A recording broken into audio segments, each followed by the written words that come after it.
She was never the kid bouncing off the walls. She sat in class, she took notes, she did her homework.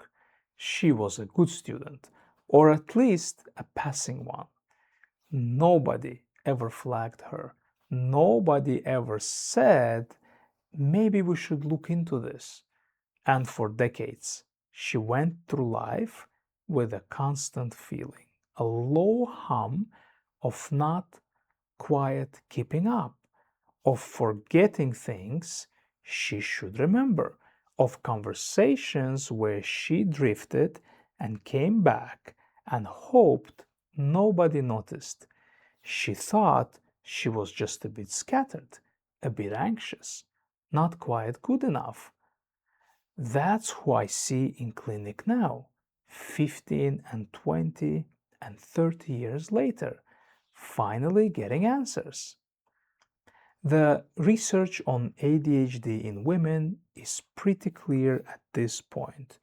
Girls are diagnosed significantly later than boys, often by 5 or more years. Women are more likely to be diagnosed with anxiety or depression first, before anyone looks deeper, and the presentation is different enough from the classic picture that it gets missed by the very system designed to catch it.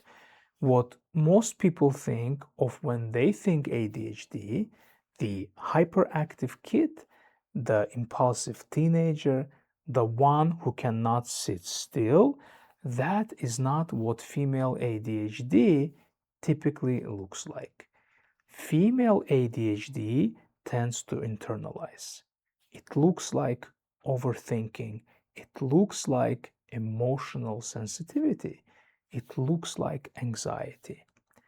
It looks like working twice as hard as everyone else and still feeling like you are behind.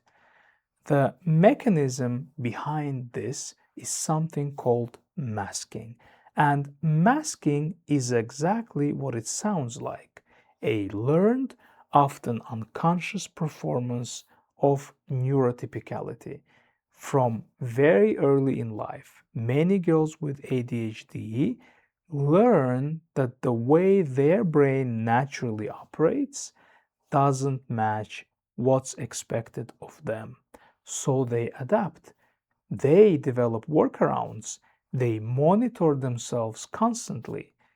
They watch the people around them to understand how to behave, what to say, when to pay attention. They become very good at appearing to have it together, and the performance is so convincing to teachers, to parents, to employers, to partners that nobody looks beneath it, including often themselves. What masking costs is energy, enormous amounts of energy. The woman who seems fine, who holds down a job and maintains relationships and shows up on time, she's often running on fumes because she's doing everything everyone else is doing, plus the constant overhead of managing her own neurology, monitoring her own behavior. Filling in the gaps, her executive function is leaving, and maintaining a presentation that says, I'm okay, I have this handled. And when she gets home, she has nothing left. She crashes. People who love her see the crash and don't understand it. The outside world only sees the held together version. Here is what often gets diagnosed instead: anxiety. Generalized anxiety disorder is one of the most common misdiagnoses for women with unidentified ADHD because the anxiety is real. The ADHD creates the conditions for anxiety: missed tasks, forgotten commitments, difficulty following through, the constant sense of being behind. the fear of being found out as someone who can't hold it together. The anxiety is a reasonable response to a brain that keeps producing situations that feel unmanageable. Treat the anxiety without addressing what's underneath it, and you get partial improvement at best. The engine is still running. I want to name something specific here because it comes up a lot in my practice. Many women from diaspora communities, and I say this as someone who works across cultural and linguistics lines, they carry an additional layer of masking that compounds all of this. There is often a cultural expectation of competence, of managing the household, the family, the professional role, the community expectations all at once without complaint.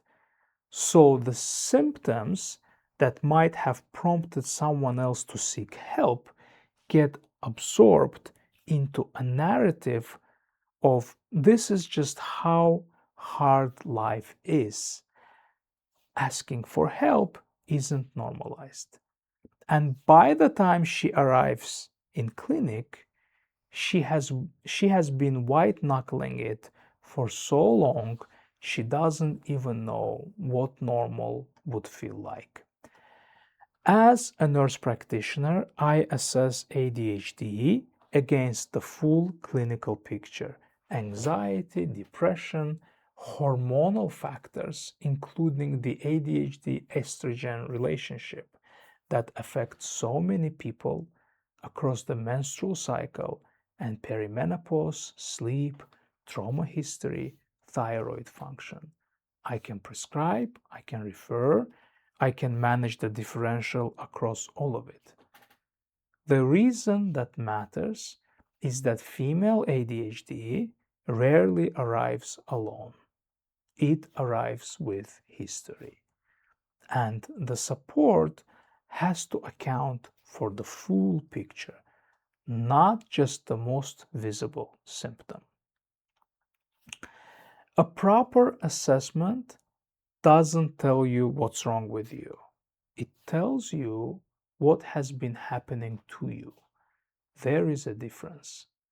The women I have worked with who finally get clarity, who hear for the first time that there is a neurological explanation for what they have been living with, almost universally describe it as relief.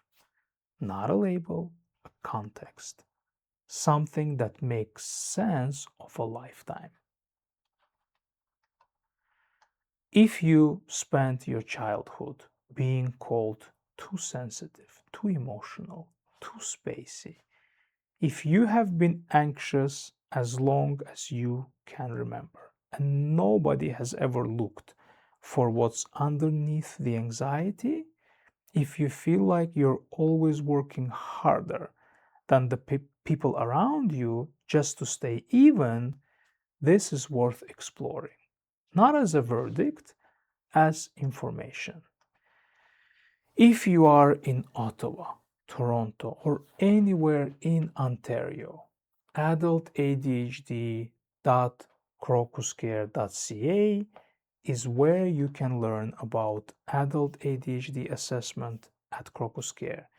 We see women who have been missed for a decade or more, and we take the full picture seriously. This is educational content, not clinical advice. But if this video resonated, the next step is yours to take. I will see you in the next one.